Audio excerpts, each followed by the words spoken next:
Assalamualaikum, salam sejahtera untuk kita semua. Om Swastiastu, Namo Buddhaya, Rahayu Rahayu, salam kebajikan. Salam, semoga semua makhluk berbahagia. Salam Pancasila merdeka. Alhamdulillah, salatu wassalamu ala Rasulillah wa ala alihi wa la haula wa la quwwata illa billah, amma ba'du. Subhanaka la ilma lana illa ma 'allamtana innaka antal alimul hakim. La haula wa la quwwata illa billahil aliyyil azim wal azizil hakim. Allahumma alhimni rusdi wa anqidni min syarri nafsi. Di dalam diskursus fakta mengenai batalnya nasab para Habib Ba'alawi dari Yaman dan berbagai macam pelengkap data sejarah dan yang lainnya, atau fakta batalnya nasab para Habib dari Yaman tersambung kepada Rasulullah, tentu saja banyak orang berkepentingan dan banyak orang yang menjadi penumpang gelap gitu. Kalau berangkat dari apa yang saya alami sendiri pada dua tahun yang lalu, setelah saya memberikan banyak kritik kepada perilaku Habib yang menyimpang dari ajaran Islam, seperti yang dilakukan oleh Rizik Syihab dan yang lain-lain, dan membahayakan Pancasila karena mereka mau membuat NKRI bersyariah, negeri berkhilafah. Dan pada akhirnya ternyata pada saat bersamaan kegelisahan saya ini juga dialami oleh Kiai Imaduddin Osman Al-Bantani dan kawan-kawan, sehingga Kiai Imad Al-Bantani sahabat saya itu ternyata diam-diam sudah melakukan kajian sejarah, kajian kitab nasab, dan kesimpulannya ternyata para Habib Ba'alawi dari Yaman itu bukan keturunan Rasulullah Sallallahu Alaihi Wasallam, dan kemudian diperkuat oleh kesaksian ilmu DNA yang diberikan oleh Dr. Sugeng Sugiarto dari BRIN, dan juga kemudian dilengkapi dengan kajian filologi Profesor Menachem Ali, yang semuanya itu sama kesimpulannya, menyimpulkan bahwa para Habib Ba'alawi dari Yaman itu bukanlah keturunan Rasulullah Sallallahu Alaihi Wasallam. Dan tentu motif kami, orang-orang yang mempunyai kegelisahan yang sama mengenai pentingnya menjaga Pancasila, karena dengan menjaga Pancasila sekaligus juga menjaga Bhinneka Tunggal Ika, itu artinya kita sedang menjaga bangsa dan negara kita di masa-masa yang akan datang gitu. Nah, jadi concern kami di situ.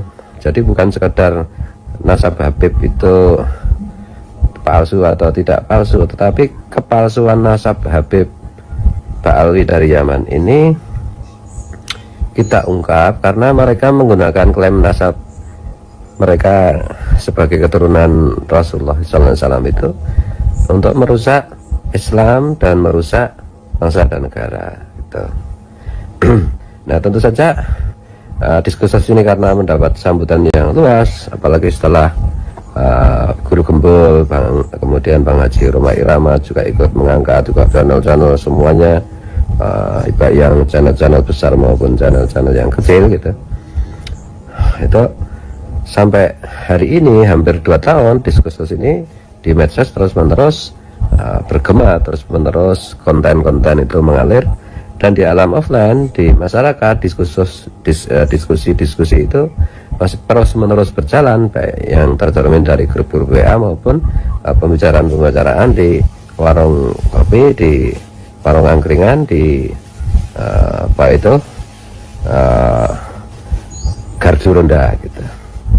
Nah, ini tentu saja di antara itu banyak orang yang dalam tanda petik itu tidak murni ikhlas memperjuangkan bangsa dan negara, tidak murni ikhlas memperjuangkan dan menjaga Pancasila serta Bhinneka Tunggal Ika, tapi mereka ada interest-interest yang sifatnya itu ada kalanya naif gitu. Misalnya nimbrung di diskusi batalnya nasab para Habib Ba'alawi ini untuk tujuan yang remeh seperti eksistensi, seperti materi gitu. Jadi tiba-tiba kadang-kadang muncul sosok yang pemberani yang luar biasa mencaci maki para Habib gitu. Nah, ujung-ujungnya mereka ternyata apa yang mereka lakukan itu hanyalah proposal untuk untuk menekan para Habib untuk apa itu meminta uang gitu, meminta sejumlah uang dan yang lain-lain gitu. Kemudian ada juga yang apa pura-pura menyuarakan apa itu kesetaraan, tapi sebenarnya mereka punya agenda yang berbeda. Misalnya sekelompok orang Wahabi yang punya agenda untuk membuat citra buruk dan merusak ajaran Ahlus Sunnah wal Jamaah. Mereka mengatakan bahwa Habib ini bagian dari Ahlus Sunnah wal Jamaah gitu, padahal kan bukan gitu. Dan juga orang-orang yang tidak suka pada NU gitu, benci pada NU gitu, itu mereka menumpangi isu nasab ini untuk membuat citra buruk kepada NU. Dan konyolnya lagi, ada beberapa tokoh NU bahkan sekelas Rais Ngam itu pun dengan membabi buta itu membela kepalsuan nasab para Habib ini. Nah, ini menjadi pintu atau pintu masuk atau celah para pembenci Nahdlatul Ulama untuk apa itu menyerang NU dengan berdalih palsunya nasab para Habib ini. Dan juga orang-orang yang membenci tarekat gitu ya, karena para Habib ini juga merusak tarekat yang semestinya yang benar. Tarekatnya apa itu para ulama yang sudah masyhur seperti tarekatnya Syekh Abdul Qadir Al-Jilani dan yang lain-lain gitu. Nah, itu orang-orang yang benci tarekat itu juga ikut-ikutan nimbrung di isu nasab, isu batalnya nasab para Habib ini, bukan dalam rangka kesetaraan, menjaga Pancasila, menjaga Bhinneka Tunggal Ika, menjaga bangsa dan negara, tetapi karena semata-mata kebencian mereka kepada tarekat gitu. Nah, tentu saja masyarakat luas, karena saya selalu mengatakan bahwa masyarakat luas itulah sebenarnya alat Tuhan untuk menyampaikan, menegakkan kebenaran. Masyarakat luas tentu saja memahami mana orang-orang yang benar-benar concern, benar-benar serius memperjuangkan Pancasila dan Bhinneka Tunggal Ika. Dengan salah satu caranya adalah membongkar apa itu palsunya nasab para Habib Alwi dari Yaman, sekaligus juga membongkar asal-usul sejarah mereka sampai di Indonesia, yang mana ternyata adalah mereka itu alat kolonial Belanda untuk menjajah bangsa Indonesia, untuk menghancurkan reputasi para ulama yang melawan penjajahan gitu, untuk menghancurkan apa itu perjuangan bangsa Indonesia melawan penjajah gitu. dan seterusnya. Jadi pada intinya yang pengen saya sampaikan di vlog ini ya, kita nggak usah bingung gitu. Ada tokoh mencela-mencela, kadang pro batalnya nasab Habib Alwi, kadang tiba-tiba mengatakan nasab Alwi itu apa itu soheh, atau bahkan ada yang membela nasab Habib Alwi, mereka mengatakan soheh sah, padahal mereka sebenarnya tahu bahwa nasab Habib Alwi ini tidak soheh, alias batal, alias mardudun, alias tertolak itu.